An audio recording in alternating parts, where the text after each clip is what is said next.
أكيد اشتغل فيها، بس اوعى تنشغل بيها، وخد من عندك ودي عنده، عشان كل اللي عندك ده مش من عندك، ده من عنده. ولما تروح عنده هتقول يا ريت وديت كل اللي عندي عنده.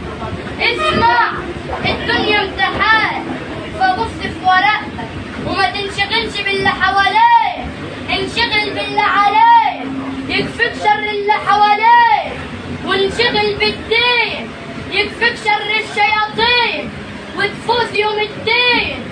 وهتسأل يا عم عالدين، ما هو مالك يوم الدين. ازاي انشغل عنه وكل النعم منه، والرزق لك ضم، ما من فاه إلا الله كفاه. فارضيه وانشغل فيه، ما هو خلقك ليه والكل عايزك ليه. اسمع، تعبت في كل حاجة ومش هتاخد معك حاجة، بس نسيت أهم حاجة، فاعمل لنفسك حاجة تنفعك يوم الحاجة. اسمع، العمر بجد قصير وفيه تحديد مصير، يا جنة يا نار وده جد مش هزار. فالأمر عجله واوعى تأجله، لأنك في ثانية هتكون في حتة تانية، وساعتها هتقول يا لا